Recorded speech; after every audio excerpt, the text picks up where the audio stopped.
Vendredi 25 novembre 2022, mesdames, messieurs, bonjour. J'espère que vous allez bien. C'est le début du week-end. J'espère que, pour tous les Camerounais, j'espère que la défaite a été digérée. Voilà, c'est vrai que...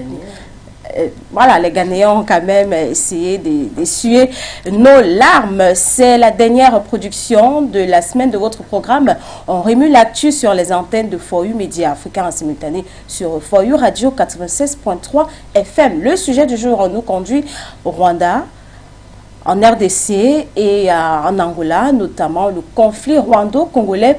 Un accord, le conflit rwando-congolais. Un cessez-le-feu a été trouvé avant-hier au sorties du mini-sommet organisé à Luanda par les différents médiateurs de ce conflit. On en parlera durant cette émission avec notre consultant permanent, M.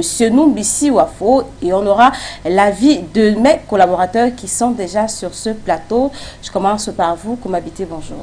Bonjour Imamoto, bonjour à ceux qui nous regardent à l'instant. Bonjour, oui.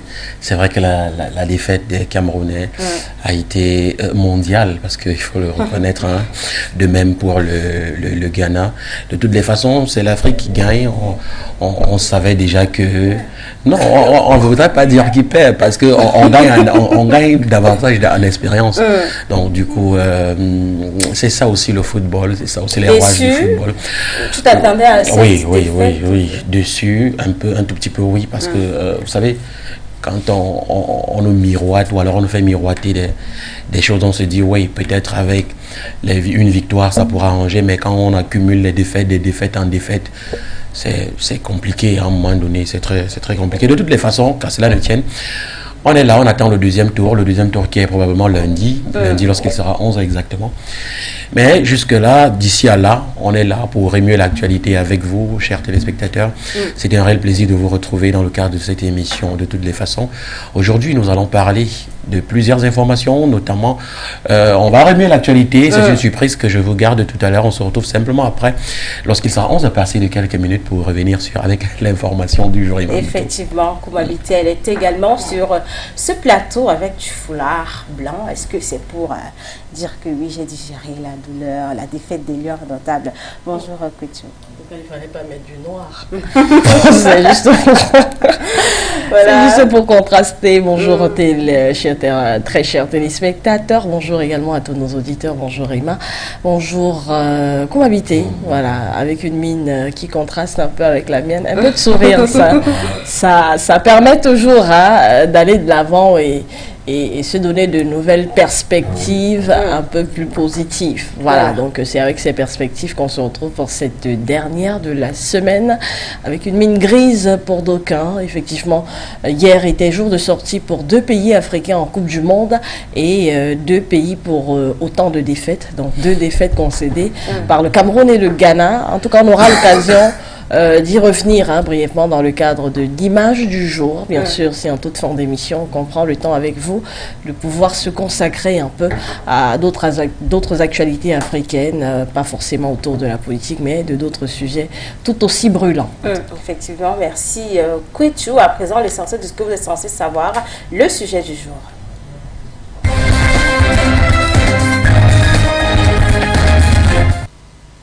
Conflit rwando-congolais, un accord de cessez-le-feu trouvé du côté de Luanda lors du mini-sommet organisé par les médiateurs de ce conflit.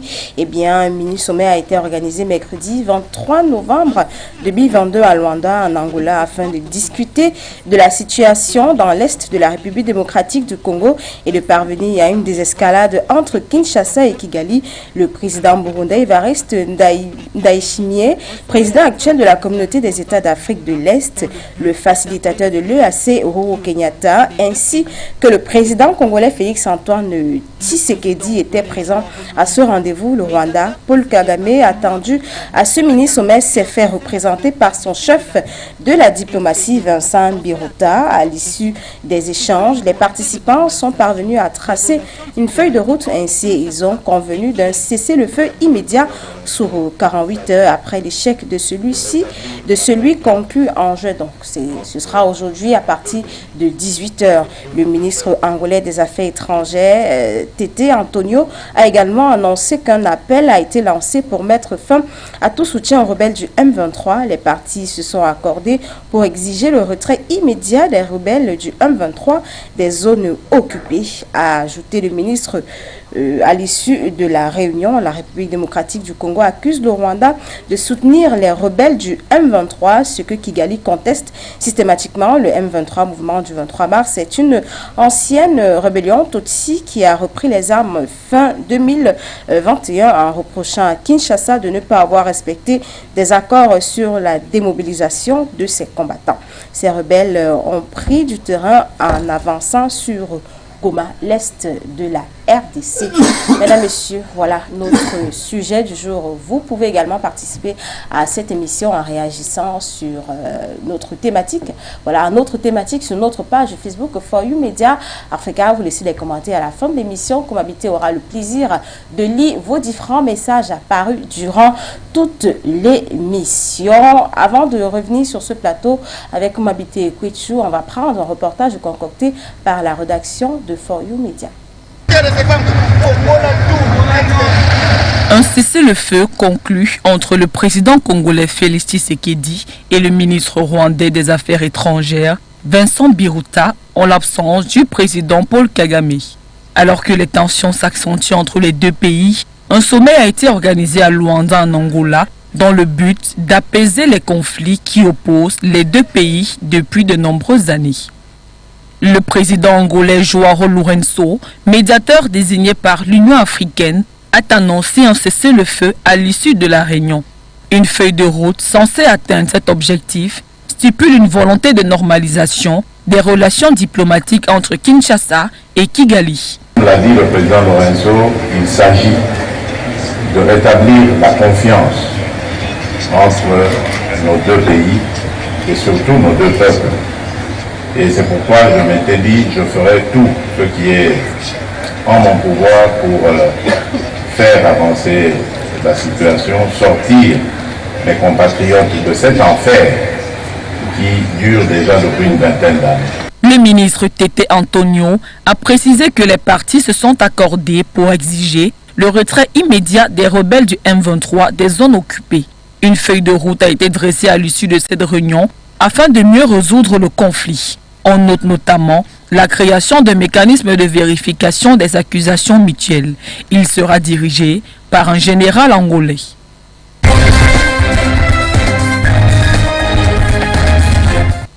Merci à la rédaction de For You Media Africa pour ce reportage. Comhabité, le mini sommet de Luanda a eu, on espérait à une cessation des hostilités du côté de la République démocratique du Congo et au sorti du sommet. Un accord de cessez-le-feu a été trouvé.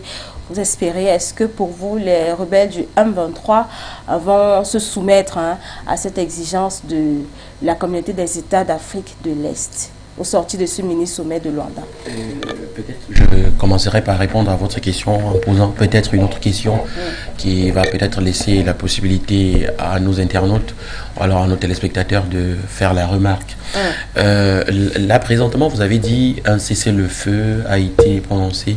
La question que je me pose, c'est que le cessez-le-feu, c'était avec qui ou alors l'accord a été fait entre qui les deux belligérants, c'est-à-dire que les représentants du M23 et le président Félix le président Kagame, président Rwanda, a été représenté par son ministre des Affaires étrangères, mais le président congolais Félix Antoine Tshisekedi y était. Voilà. Ça sous-entend simplement que ça, c'est le cessez-le-feu qui a été déjà sur papier. Mais maintenant, on sait généralement que quand quelque chose est sur papier, ce n'est pas ce qu'on retrouve sur le terrain. Donc, de toutes les façons, si le cessez-le-feu a déjà été donc prononcé, attendons simplement voir dans les jours à venir. Vous avez souligné quelque part tout à l'heure que c'est aujourd'hui que c'est censé prendre effet. Donc, attendons voir. On aura peut-être 24 à 48 heures pour confirmer cela. Mais qu'à cela ne tienne, c'est un bon début, c'est un bon début quand même de réflexion, un bon moment idéal, enfin un moment idéal pour les deux parties quand même de se comprendre. Peut-être aujourd'hui ils ont compris qu'en fait ça ne servait à rien de faire la guerre, ça ne servait à rien de se déchirer, étant donné qu'on ne sait même pas pourquoi est-ce qu'on se déchire, on ne sait pas qu'est-ce qu'on est en train de discuter. Ça fait des décennies que nous sommes des frères voisins.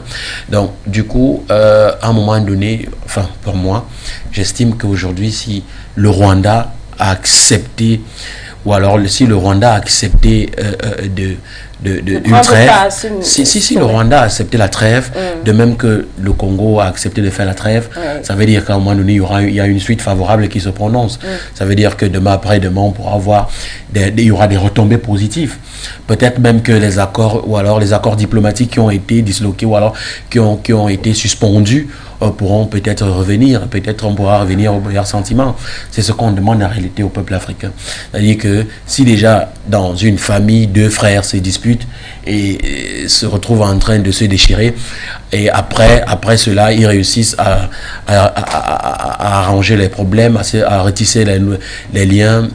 Ça veut dire que automatiquement, si déjà deux frères réussissent à le faire, automatiquement deux pays peuvent aussi le faire. Donc, du coup, c'est un coup de chapeau qu'on tire au Congo et à la République démocratique du Congo et surtout au Rwanda. À la communauté des États d'Afrique de l'Est qui a pris sur l'organisation sous-régionale a pris sur elle-même ce conflit-là. Oui, c'est apprécié. Mais moi, je déplore toujours le rôle de l'Union africaine à ce niveau. Moi, j'ai un réel souci avec la participation de l'Union africaine. Oui, on parle aujourd'hui de l'Afrique de l'Est qui vient en soutien à l'Afrique centrale. Mais maintenant, quand on regarde le côté un peu noir ou alors profond de la situation, à un moment donné, on n'a pas parlé que l'Union africaine a mis la main dessus. Ça, c'est un problème. J'ai comme l'impression que l'Union africaine s'est écartée un peu de la norme, ou alors s'est écartée un peu de ce problème et a décidé que, bon, en réalité, moi, je vais un peu faire comme, je serai un peu comme un observateur, un téléspectateur qui observe la scène à distance et laisser donc deux frères se déchirer. Moi, c'est un problème. C'est un problème que je souligne là. Parce que l'Union africaine, en cette période-ci, ou alors en ce moment très délicat, devrait apporter quand même un soutien à ces deux pays, c'est-à-dire que jouer son rôle de gendarme de l'Afrique. Mais c'est pas ce qu'on constate aujourd'hui. On se rend plutôt compte que c'est c'est plutôt l'Afrique de l'Est qui vient jouer les médiations, ou alors les médiateurs entre le Congo et le Rwanda. On s'interroge. Mais quand cela ne tienne, c'est quand même un coup de chapeau, parce que déjà, si on a constaté que il y a quand même un bon bout de temps, l'Afrique de l'Est quand même essaye de comprendre, ou alors essaye de gérer déjà les problèmes en Afrique de l'Est, c'est-à-dire entre le Mali, la Côte d'Ivoire, le Niger, le Nigeria, bref, tous ces pays de l'Afrique de l'Est, là, vous allez constater... Oui, vous allez constater quand même que... L'Afrique de l'Ouest, pardon. Vous allez constater que à un moment donné, ces pays, malgré qu'il y a encore quand même d'autres pays qui sont réticents, c'est-à-dire notamment la Côte d'Ivoire, mais on se rend quand même compte que c'est moins tendu que de ce côté-ci. C'est moins tendu quand même, parce qu'ils ont compris qu'ensemble, on peut aller loin. Ils ont compris qu'ensemble, on peut grandir, ensemble on peut attacher notre main, et ensemble on peut lutter contre l'extérieur. Ça, c'est ce qu'ils ont compris. Mais je me pose bien les questions. De l'autre côté, si aujourd'hui le Congo et le Rwanda se s'entre-déchirent, ça veut dire que demain après-demain, chose qu'on ne souhaite pas, ça sera peut-être le Cameroun et le Tchad, ou alors le Cameroun et la RCA, chose qu'on ne veut jamais entendre parler. Donc, à un moment donné, c'est ce qu'on demande au peuple africain, de travailler en étroite collaboration pour que, en fait, qu'on puisse être fort, pour qu'on puisse être cette puissance-là, que quand elle arrive en Occident, quand elle s'affirme, même l'Occident respecte qu'en réalité, l'Afrique a parlé, et si l'Afrique parle, on a l'obligation de respecter Mamuto. Merci, Komabité. Kwechu, vous partagez cet avis de Komabité. Est-ce que pour vous, le M23 va se soumettre à cette décision de la communauté des États d'Afrique de l'Est au sorti du mini-sommet organisé à Luanda? Pour ma part, elle n'y est pas forcément tenue. Elle n'est pas forcément tenue à respecter cet ordre de cessez-le-feu.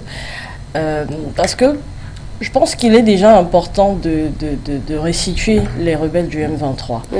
Aujourd'hui, il y a le Congo qui estime que c'est une part du Rwanda, de la tribu Tutsi même, qui est représentée et qui donc est forcément un peu assujettie au pouvoir de Kigali. Et le Rwanda qui, lui également, se dédouane d'avoir quelques pouvoirs vis-à-vis du M23. Alors, si c'est un groupe rebelle qui n'est assujetti ni à la RDC ni au Rwanda, qui finalement est à même de taper du poing sur la table face au M23 quant à leur dire « arrêtez vos actions ». Je pense que à partir du moment où les jalons déjà ne sont pas posés quant à cette affaire, on ne peut pas aller sur la base simplement d'une notification qui a été faite quant à dire qu'il y aura un cessez-le-feu pour conclure qu'effectivement il y aura un cessez-le-feu. Quand on parle d'une guérilla ou peut-être en Colombie on évoque les FARC et autres, on sait pertinemment qui a pouvoir de décision et qui peut justement implémenter un ordre quant à exiger un cessez-le-feu et que ce soit implémenté. Mais avec le M23, ça reste encore assez flou. Et je pense que c'est même d'ailleurs la pomme de discorde dans cette affaire dans le conflit rwando-congolais. Donc aujourd'hui, des pourparlers qui ont été engagés et qui finalement ont porté fruit quant à une espérance, à un cessez-le-feu, parce que moi je mets ça de l'ordre de l'espérance, on espère que ça puisse être implémenté.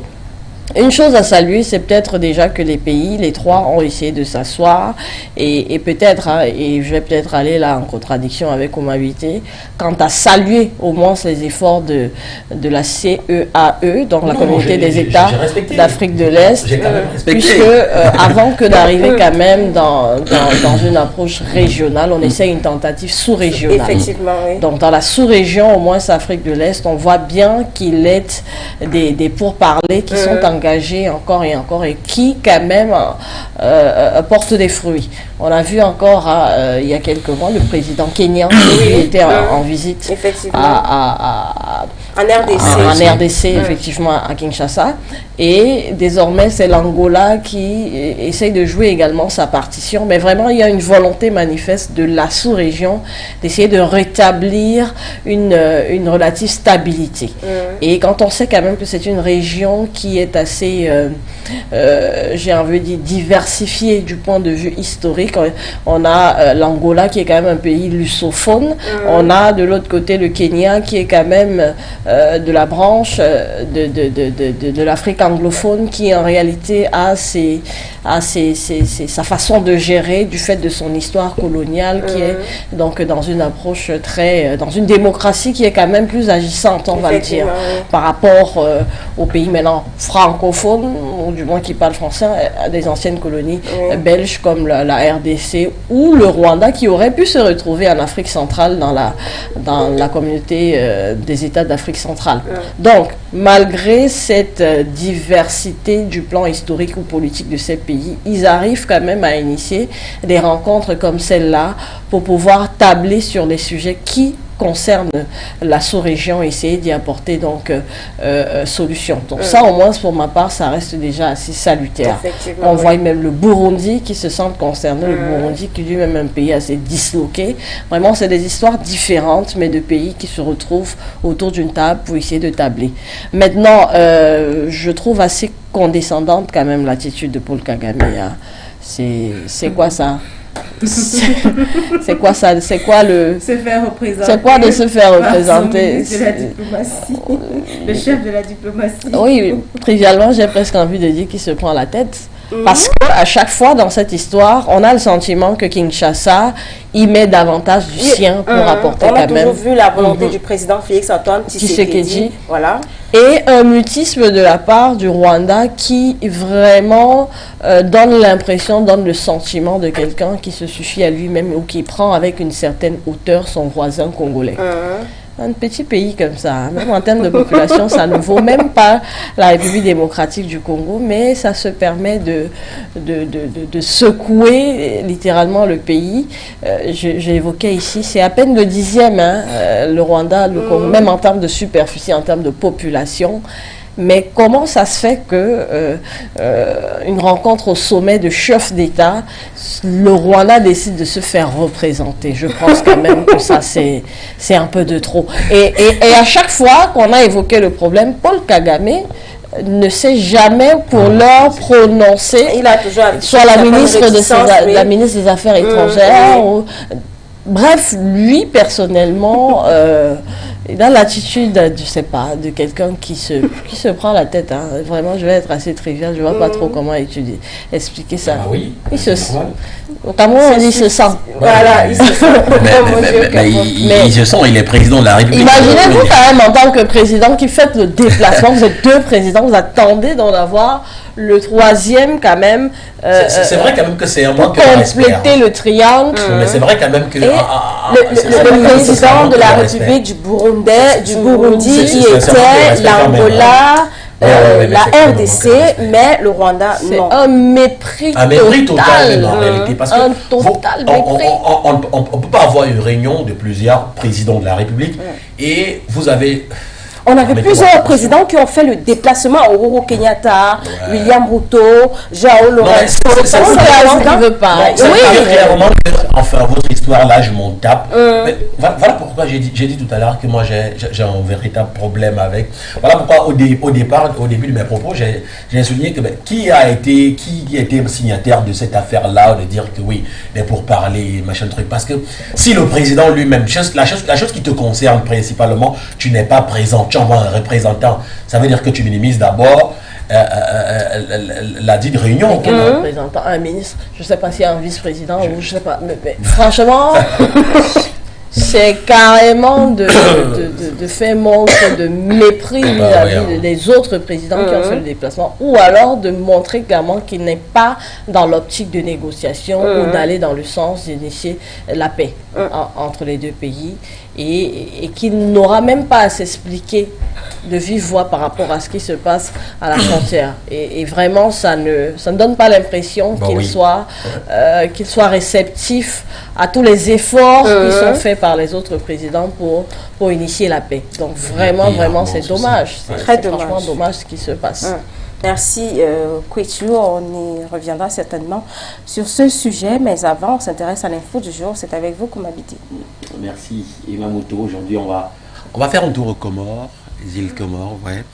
Et on va parler cette fois-ci de politique. Et quand on parle de politique, on parle principalement de la perpétuité requise donc contre l'ex-président comorien. Donc il s'agit de Ahmed Abdel Sambi. Abdel Sambi, donc, qui était donc l'ex-président des îles Comores. Le procureur des Comores, donc, les procureurs ont requis jeudi une peine de prison à vie contre l'ancien président Ahmed Abdel Sambi, jugé par contumace, contumace pour haute trahison.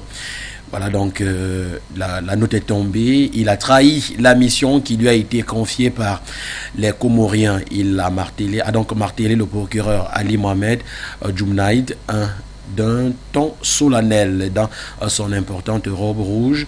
Il a donc déclaré la conclusion à perpétuité de cour de la sûreté de l'État, juridiction spéciale. Donc les décisions ne peuvent pas faire l'objet d'appel. Principal opposant de l'actuel président Azali Assoumani, voilà, j'y arrive. Monsieur Sambi, âgé donc de 64 ans, est accusé d'être impliqué. Je crois que la réalisation va nous envoyer les images. Merci pour la réalisation.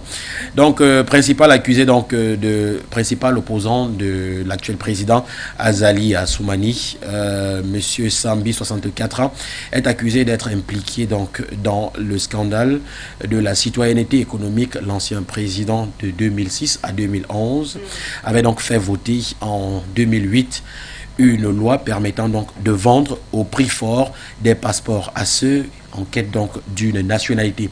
C'est-à-dire que les personnes qui voulaient donc la nationalité comorienne étaient donc obligées d'acheter, ou alors, parce que quand on vous vendait le passeport à un double prix, voire un triple prix, malheureusement on n'aura pas les images de la réalisation.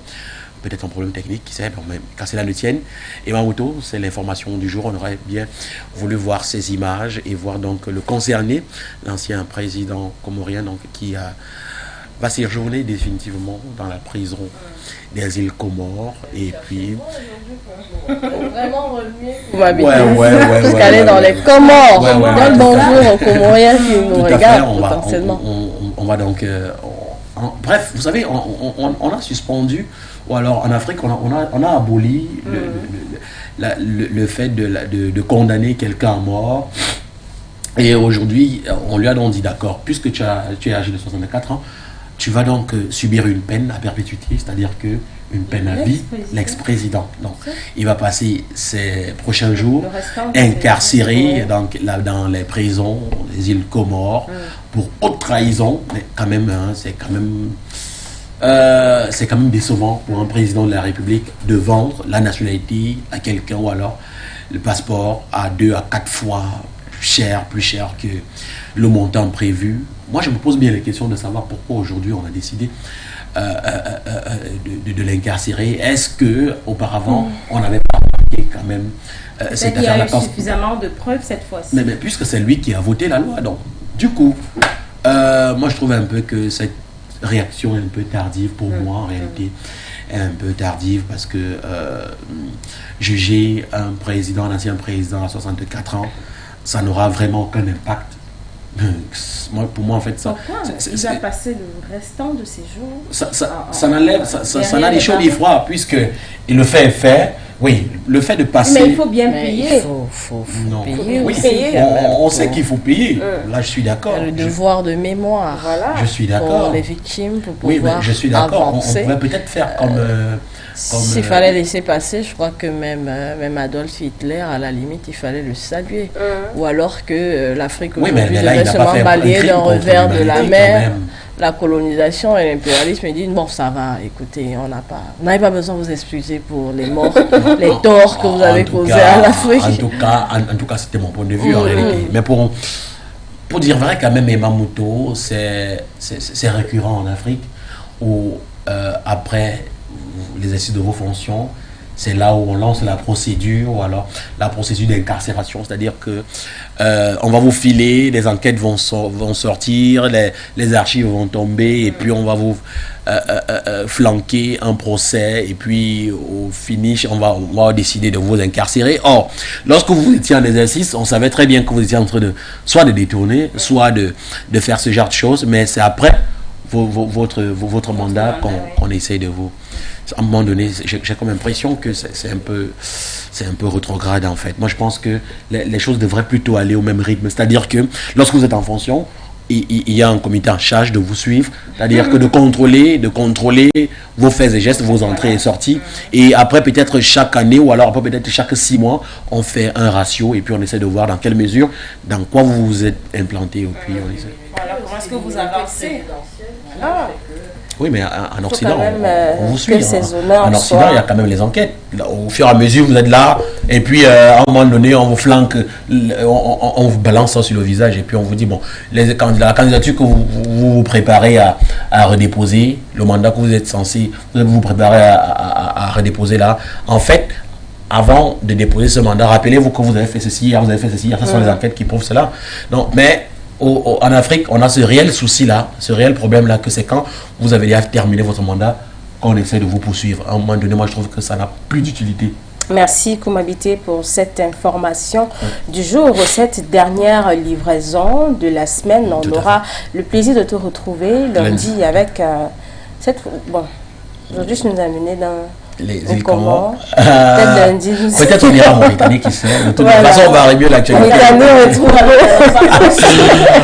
On ira peut-être aux îles Galapagos. Non, cette fois-ci, on ira peut-être au Salvador parce que là-bas, il y a aussi des informations. Voilà. Merci Koumabité. On se retourne vers Kwetu pour les unes de ce jour.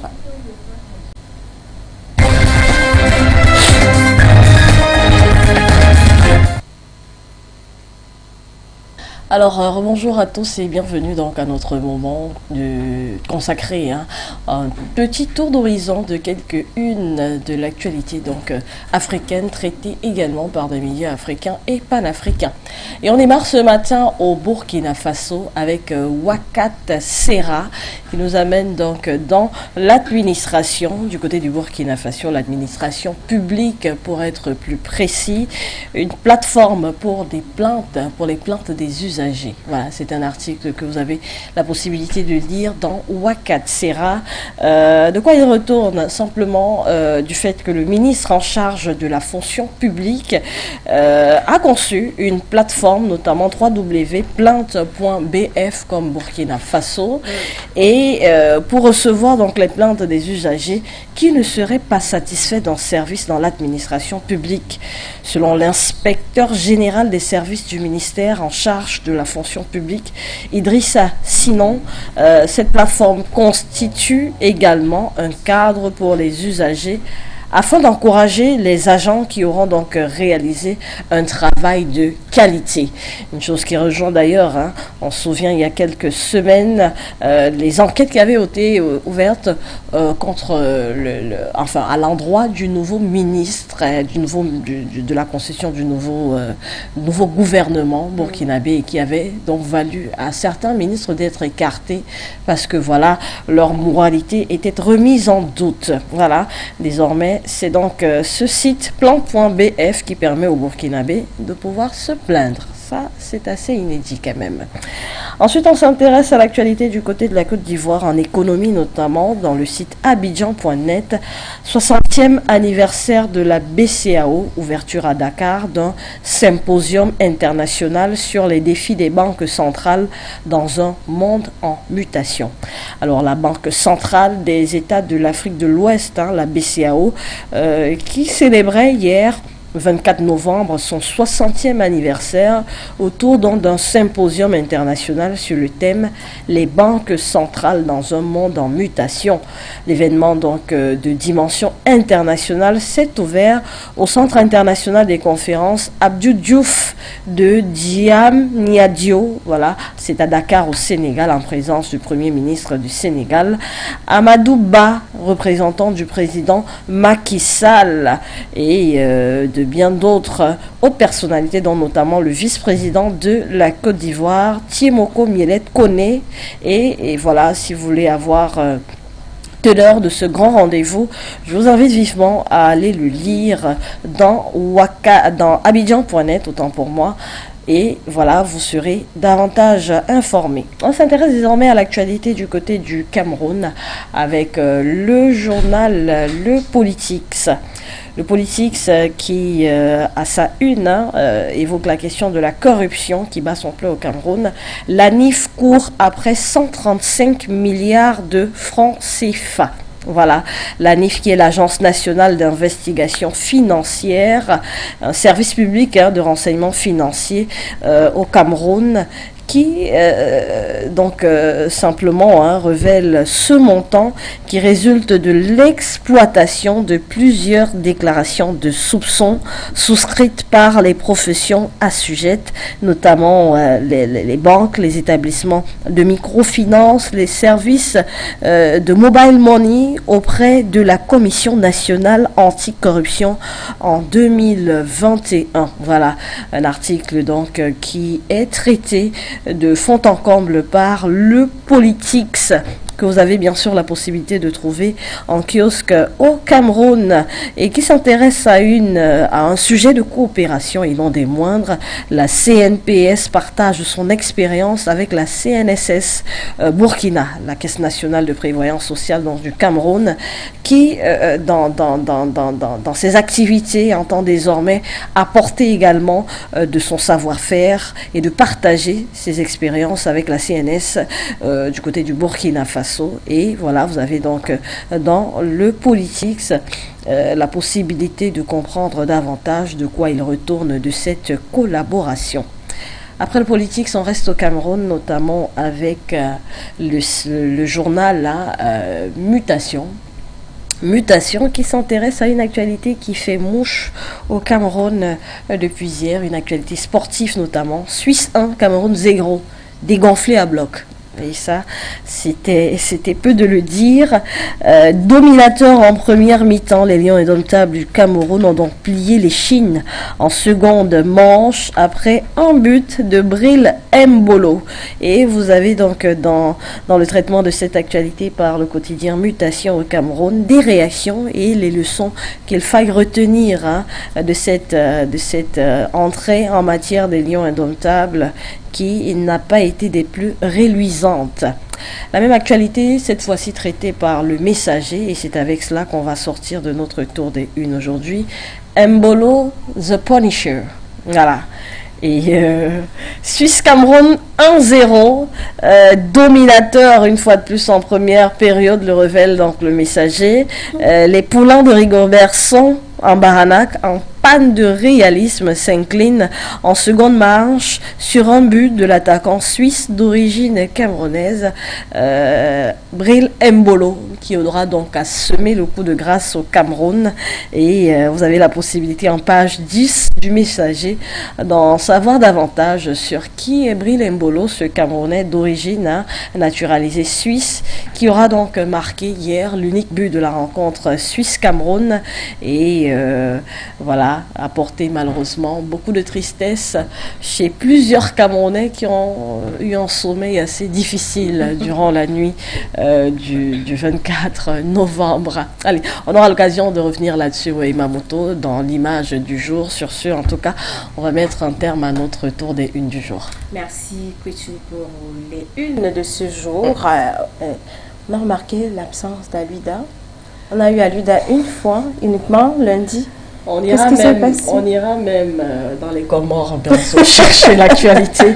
On va revenir l'actualité jusqu'aux Comores. Voilà, pas de cohabiter, merci. Voilà, personne ne se sentira marginalisé. Voilà, merci Kwichu pour ces unes du jour.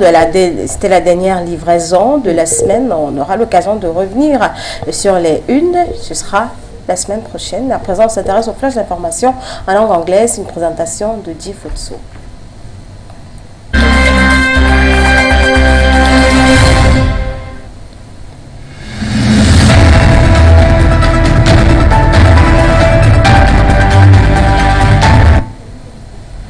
It's nice having you this day, ladies and gentlemen. Welcome to the last edition of News Brief over For You Media Africa. J Futo mining. Without transition, let's talk about Qatar 2022 to talk about the summary of the first release from African countries. The Black Stars of Ghana put up a solid fight against a Cristiano Ronaldo-led Portugal but lost 3-2 in what concluded a bad day for African sides at the World Cup. 3-2 ended for the Portuguese after the thriller. The Black Stars will have to salvage key points from South India next Group H matches. India's side, the indomitable Lions of Cameroon, have lost their first match against Switzerland in this Qatar 2022 World Cup. Kyle Toko-Ekambi and his team fell short to a lone goal in their Group G opponent intrinsically from a Cameroonian-born Swiss player Bril Mbolo. Today at around 2 p.m. local time, Senegal beaten by the Netherlands in their first match must react against the host nation, and this will be without their another key player, Sekou Kouyaté. We remain in West Africa to talk about the Mali, where 11 killed in attack on camp for people fleeing violence. An attack by suspected Islamist extremists on a camp outside Gao, sheltering individuals who had fled violence in northern Mali, has left 11 people dead, officials said Thursday. The assailant also destroyed the camp's food stocks and stole all the livestock, former Gao Mayor Sadou Diallo said. The United Nations confirmed Monday's attack in a statement, although authorities in the Gao region have not yet reported it. There was no immediate claim of responsibility, but the attack bore the hallmarks of militant linked to the Islamic State in the Greater Sahara Group, which targets civilians in the Gao and Menaka region. In Sierra Leone, a brawl broke out in Parliament in Freetown Wednesday as MPs were in session. They debate a proposed change to the electoral system to allow for proportional representation in next year's election. In video footage, representatives from the ruling Sierra Leone People's Party and the opposition All People's Congress Party are seen fighting and throwing chairs. The West African Nation Electoral Commission advised switching to a proportional representation system for next year's local and parliamentary election, including presidential polls. The opposition claimed to move will be unconstitutional when the government backs the plan. Finally, in Zimbabwe, the president called for peace ahead of general election. On Wednesday, Zimbabwean President Emmerson Mnangagwa officially opened the 5th session of the 9th Parliament of Zimbabwe. He delivered his State of the Nation address in a newly built parliament. The multi-dollars building was given by the Asian economic giant China. Mnangagwa called for peace as the country prepares for general election.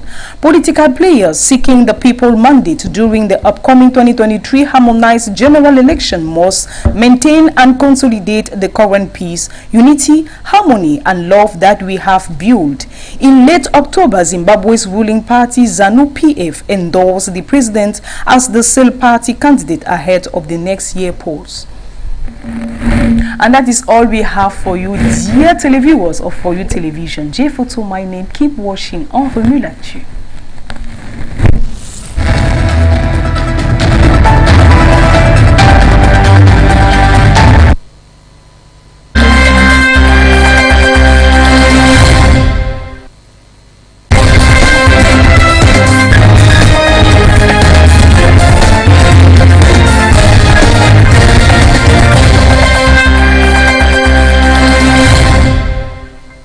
Thank you, J Futso, for this news. Voilà nos brief. Mesdames, Messieurs, si vous nous rejoignez à l'instant, vous êtes sur les antennes de For You Media Africa dans le cadre de votre programme quotidien. On remue l'actu en simultané sur For You Radio 96.3 FM. Le sujet du jour, je vous l'ai dit, nous a conduit en RDC, au Rwanda et en Angola, notamment le conflit rwando-congolais. Un accord de cessez-le-feu a été trouvé au sorti du mini-sommet organisé par la communauté des États d'Afrique de l'Est. C'était à Luanda. Vous pouvez réagir à cette thématique sur notre page Facebook For You Media Africa. Et à la fin de l'émission, Comhabité aura le plaisir de lire tous vos messages apparus sur notre page durant toute l'émission. On va s'intéresser à l'image du jour avec Dame Kwetu une fois de plus. Alors pour l'image du jour, je vous le disais que le temps de cette Coupe du Monde, on va essayer quand même de piocher des images assez rares concernant cette grande compétition sportive qui quand même a 5 pays africains de représenter, donc 2 qui étaient de sortie hier. Le Cameroun qui s'est incliné 1-0 face à la Suisse et le Ghana qui, même non moins méritant, a quand même succombé aux foudres du Portugal, de la sélection portugaise, 3-2. Alors, on va commencer avec, on va s'intéresser pour l'image du jour à la rencontre Suisse-Cameroun. Je l'évoquais durant les unes du jour. Unique buteur de la compétition, clou du sort, malchance, ou je sais pas, au Cameroun. Au Cameroun, on a dit, parle pas. Qu'est-ce qui n'a pas marché? L'unique buteur de la rencontre, il est suisse, ça va de soi, c'est la Suisse qui a gagné. Bril Mbolo, voilà. Vous l'avez en image et sa réaction assez atypique quand même pour un buteur. Il n'a pas jubilé, il a juste eu ce geste que vous avez en image, du fait d'avoir marqué.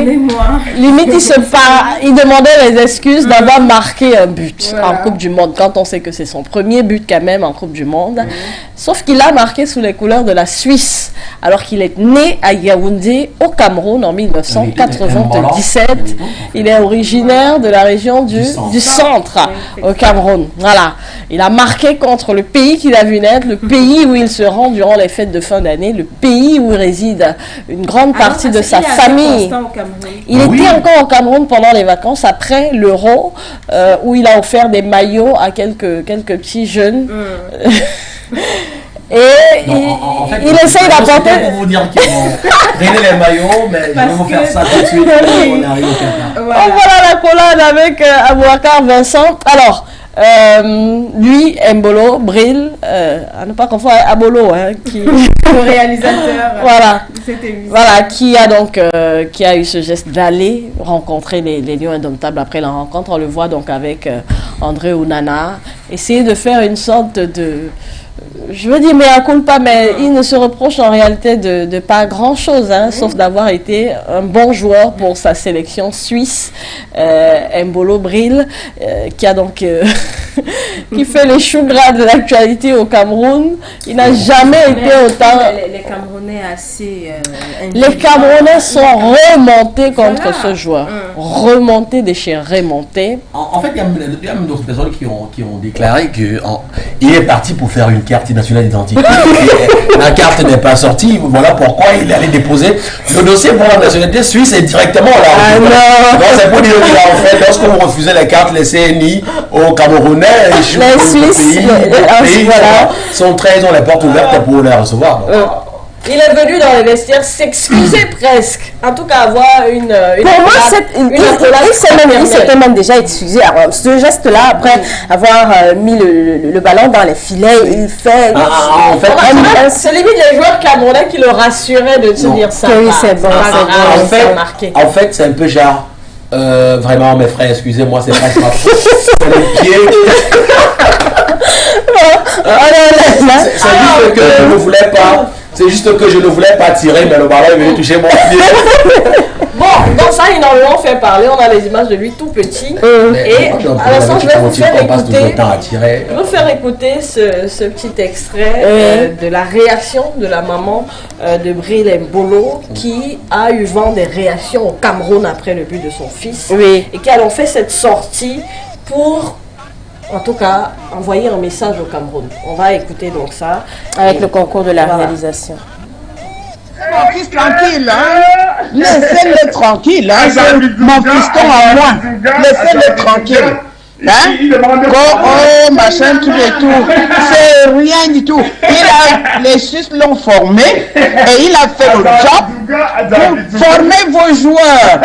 Il y a que la magouille chez vous. Que la magouille. Hein, pour entrer dans l'équipe nationale, il faut donner telle somme, il faut être dans Ethiopia, il faut mettre machin tout et tout, il faut faire ceci, il faut. Pendant que les Suisses forment mes enfants, les Suisses forment des enfants, alors au loin, et pendant de se reproche de rien du tout, de rien, et de rien. Bien, ce que je dis à moi, ah oui. Le Cameroun dit comme ça nous donner. Ah non, c'est ça le Cameroun me dit. Ah, Suisse, aïe. Donc arrêtez ça, arrêtez de culpabiliser mon fils. Ah oui. Voilà. J'ai retenu quelque chose là tout à l'heure. La tradition en langue française, simplement pour dire que tenez-vous tranquille, on va revenir au pays, vous donner de la nourriture et de la boisson. Ah bon, elle a oui, c'est ce que... C'est la tradition. En fait, je traduis simplement ce que j'ai suivi. Donc, mot à mot, nous allons venir vous donner de la nourriture et du vin au village. Donc, un peu comme pour dire qu'en réalité, on était tous au village. Et puis, il y a un jeune garçon qui est allé vivre en ville. Et il a réussi, sa vie a réussi. Maintenant, pour venir remercier, pour venir se faire voir, ou alors pour venir remercier la grande famille, il faudrait qu'il rentre au village avec des vivres pour montrer en réalité qu'il a réussi. Donc, c'est la signification simplement de ce qu'elle a dit. Je répète simplement les mots. Nous allons venir vous donner de la nourriture et du vin.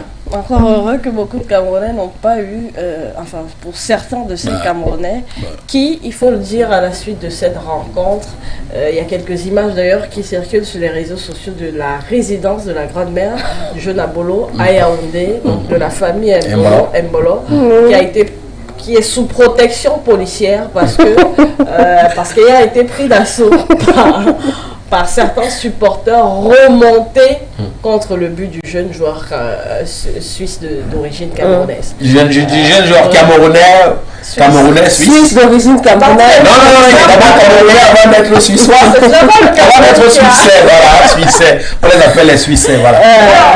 Donc, des images quand même assez malheureuses, il faut le dire, parce que bien de médias internationaux ont diffusé ces images hier. J'aurais bien aimé qu'on puisse avoir cela. Les images des jets de pierre de certains supporters camerounais à même cette résidence, parce que pris de colère, on voit également la police qui essaye de circonscrire un peu la zone pour éviter quand même. Il faut dire qu'au Cameroun, en matière de football, ça déchaîne très vite les passions. On se souvient encore de 2006 avec la maison de l'international Woumelen qui déjà avait été brûlée du fait qu'il avait raté un penalty qui allait valoir une qualification pour le Cameroun en Coupe du Monde. Donc la résidence d'Embolo aurait été prise d'assaut par... Parce qu'on voit des images sur les réseaux sociaux et les Camerounais résidant du côté de Yaoundé font savoir qu'effectivement c'est assez avéré. Alors, peut-être... les images Est-ce qu'on aura les images à la réalisation? En tout cas, on essaie de les avoir. Mais on peut avoir les images avec le concours de la réalisation. Ce sera certainement un peu compliqué quand même. Mais bon, voilà. Une également qui fait parler depuis ce matin, une Suisse notamment, métropole toulonnaise, voilà, Var Matin qui a donc en une de page le jeune Camerounais Bril Mbolo et des propos. J'ai demandé à jouer pour mon pays natal. Ils ont dit que mon père doit négocier avec le ministre. Un peu avec ce que la maman a dit dans... Parce que en faisant le rapprochement avec ce que la maman du joueur a dit dans cet audio qu'on vient d'entendre, elle a bien dit au Cameroun on demande de monnayer pour pouvoir avoir une place en sélection. Et la Suisse a formé mon fils et désormais il y joue. Et la polémique enfle parce qu'on se souvient qu'un certain Kylian Mbappé a subi le père également de Kylian Mbappé, lui également relève le fait qu'il a voulu à un moment donné rapprocher la Fédération camerounaise de football. Il faut préciser qu'Eto n'était pas encore là. Non, Samuel n'était pas encore là. Voilà. Lui également avait relevé le fait qu'il y avait eu un blocage quant à récupérer son fils. Donc la question également que soulève la rencontre depuis hier au Cameroun, c'est est-ce que les internationaux camerounais qui vivent à l'étranger de la diaspora sont bloqués parfois par le système à intégrer et finalement on ne paye que les conséquences d'une mauvaise gérance de notre football. Oui. Voilà. Oui, tout à fait. On espère que Samuel Eto'o prendra ce... On a vu Samuel Eto'o avant cette Coupe du Monde marcher de pays en pays. Et il semblerait même qu'il a eu à accoster Mbolo, le jeune Mbolo, et puis d'après les informations... Il avait déjà joué avec la sélection. Il avait déjà joué, donc du coup ça ne pouvait plus donner du tout. Donc ils sont comme ça, ils sont nombreux. On se rappelle du joueur du Bayern. En moins même on a les pères de Choupo-Moting. Effectivement, oui. On a Moukoko qui joue à Dortmund, qui à un moment donné aussi il est parti. Voilà un joueur qu'on a perdu. On a celui qui est en France, qui est même à l'équipe nationale parce qu'on l'a appelé, qui joue avec les Bleus présentement, Chouameni. Ça n'a pas marché. Ils sont nombreux. Moi j'ai des amis qui sont en Serbie, dont je vous parlais tout à l'heure. Aujourd'hui, ils ont signé la nationalité serbe parce qu'à un moment donné, ils sont revenus au pays et ça n'a pas marché. On leur a demandé de négocier, comme vous l'avez suivi tout à l'heure. Donc, ça remet un peu en cause, ou alors ça remet en question, en fait, la légitimité des joueurs camerounais. Aujourd'hui, Samuel Eto'o. Il faut qu'il y ait des talents, mais on laisse partir parce que... Heureusement que... Et après, quand on voit ce qu'ils sont capables de donner à l'extérieur, on a les regrets. Voilà. Imaginez qu'à France, avec un Kylian Mbappé qui mettrait 3 buts. Le jeune Mbolo, quand il était encore à l'école primaire. Oui, donc... Non, là, c'est quelques images de la propriété. Il faudrait qu'on les appelle en vidéo. Voilà, encerclées là. Malheureusement, on n'aura pas ça en vidéo. Donc, c'est les populations qui sont devant la barrière de la maison, de la résidence qui est encore fermée et qui donc, à travers la barrière, balance des pierres. Mais est-ce que le comportement de ces jeunes Camerounais qui se sont rendus à la résidence de sa grand-mère n'est pas... C'est condamnable. C'est malheureux. Oui, c'est très malheureux, condamnable parce qu'il a quand même, après le... Bon, admettons un peu que, imaginons que à l'instant où il a marqué, il jubilait, il essayait de danser avec ses coéquipiers. Quelle serait donc la réaction de ces Camerounais-là qui s'insurgent aujourd'hui contre lui? Il a fait preuve de beaucoup de simplicité, d'humilité après ce but. Et d'ailleurs, dans le journal dont je relevais la une tout à l'heure, il ajoutait dans son propos, « Personne ne sait comment j'ai fait pour jouer en Suisse. Voilà. Mon pays ne soutient pas les talents, donc je n'ai aucun regret pour cette victoire. Qu'il continue dans le favoritisme, la dictature et la corruption. » C'est un peu pour enchérir à ce que vous êtes en train de dire, Kwecho, à un moment donné, je crois que cette victoire de la Suisse, ou alors ce but des Mbolo, Prêt à payer. c'est le prix à payer. Autour de l'ascenseur. Oui. À un moment donné, c'est ce qui était caché qui finit par se révéler aujourd'hui. Parce que quand on regarde le jeune Mbolo, il y a une pépite comme ça que le Cameroun perd. À un moment donné, on a envie de se dire que la corruption au Cameroun, ça n'a jamais été une histoire inventée. C'est une histoire réelle. Et aujourd'hui, parce que même dans le gouvernement, parce qu'il faut le dire, hein, c'est un problème qu'on a soulevé aujourd'hui. Et quand on parle de remuer l'actualité, on parle de tout. Et c'est la même chose aujourd'hui où vous allez voir que même pour réussir à un concours aujourd'hui, il faut pouvoir monnayer, il faut pouvoir avoir telle personne, il faut avoir telle relation, il faut avoir des parrains, il faut avoir ci et ça. Mais quand un autre pays vous prend en charge et reconnaît votre talent, vous valorise, à un moment donné, on vous dit que vous êtes Camerounais. C'est à cet instant qu'on vous avez renié votre nationalité. Aujourd'hui, je suis peut-être frustré du fait que Mbappé aujourd'hui joue pour la France, mais il faut le dire, hein, il faut le dire, c'est que il a d'abord frappé la porte au Cameroun et le Cameroun a fermé la porte. Oui. Et aujourd'hui on dit du n'importe quoi. On n'a que nos yeux pour pleurer finalement. Mais il doit gagner sa vie. Mais vous pensez que moi aujourd'hui, si moi aujourd'hui je change de pays et que mes enfants ont une autre nationalité et que à un moment donné moi je vais vous dire, c'est logique. Non, mais attendez. Non, permettez-moi. Soyons logiques.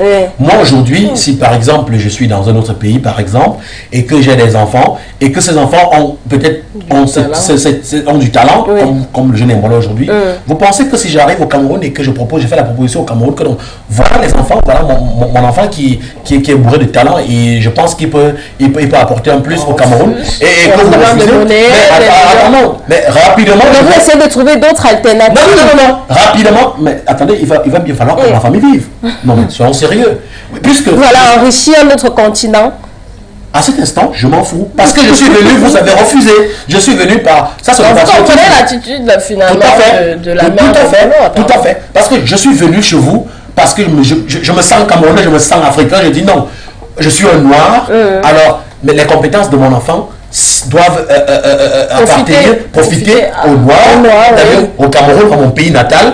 Et puis j'arrive, et puis vous refusez cela. Vous dites que non, il va falloir monnayer. Mais je vous assure tout de suite, je sais la nationalité de mes enfants jusqu'à perpétuité.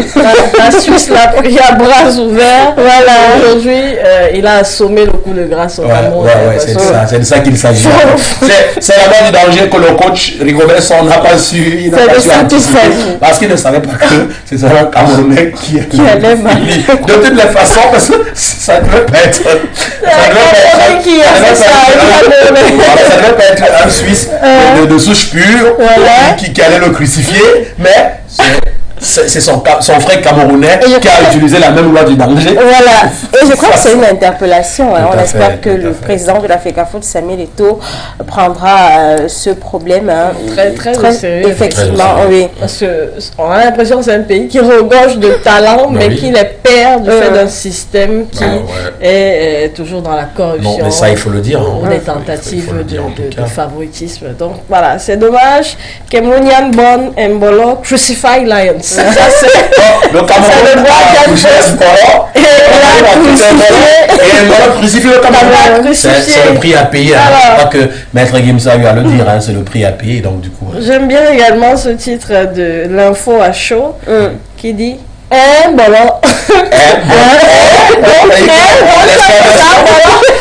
C'est celui de l'exclamation. En fait, c'est ce geste d'un Camerounais, quand cela ne tient pas. Il est presque triste d'avoir marqué. Il marque le but. Il dit, wow, qu'est-ce qui m'est arrivé? Je ne savais pas que... Moi, ça m'a quand même... Ça m'a touché. C'est un beau geste. Très beau geste. Oh là là, il s'était... Moi, en fait, excusez-moi, même si je vais dire que oui, moi je suis Camerounais de toutes les façons, même si je vais apprécier le geste, mais il pouvait tomber. Il pouvait glisser et puis dire qu'il a raté le tir. Non, ça allait tellement être peut-être pour sortir un mot aussi sur parce que le match Ghana Portugal, un penalty assez contesté par tous les Africains qui soutenaient le Ghana. C'est-à-dire, ça c'est quoi? C'est un favoritisme vis-à-vis de Cristiano Ronaldo parce que voilà, on a l'impression que l'arbitre n'a même pas eu le temps de revérifier, surtout qu'aujourd'hui il y a la vidéo assistance et d'emblée a signé a décidé qu'il y avait un penalty. Ça c'est un favoritisme, pour ça moi je l'affirme. Parce que là, quand même, quand on a même les pays africains se plaignent toujours. Dans la rencontre Cameroun, on en a vu. L'arbitrage était assez. On dirait que l'arbitre avait un parti pris qui était qui favorisait la Suisse. Favoriser la Suisse, là, je ne parlais pas avec le cœur, là. Je ne pourrais pas quand même affirmer parce que... non, mais c'était flagrant. Non, mais vous savez, on a regardé le match. Et à un moment donné, si on était même contre le Cameroun, on allait siffler la faute. La main de... Oui, malgré que, oui, on va dire que c'était pas volontaire. La main de Boubacar, c'était pas volontaire du tout. Mais on allait quand même regarder le VAR et puis on allait déclarer, on allait dire que c'est un penalty. Bon, ma foi quand même, je pense que l'arbitre a joué, il a fait son match, de toutes les façons il a fait son match, mais c'est le pied des morts là que moi je sais pas si c'est ça. En tout cas, c'est ce pied qui a fait en sorte que tout le Cameroun hier était en deuil dans les lectures.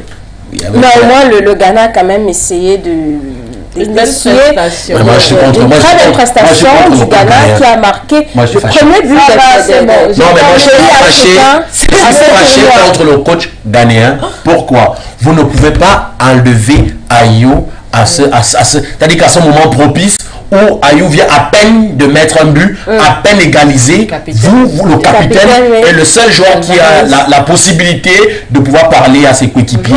Et vous avez le toupet, le culot de l'enlever rapidement comme ça, et puis à peine il sort, 2 minutes après, 2 buts vont entrer rapidement.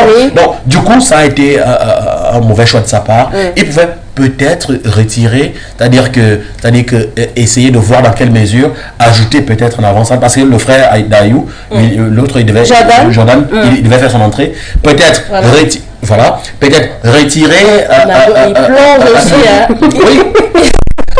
Mais contre un pays africain, franchement, il a besoin de ce genre de simulation.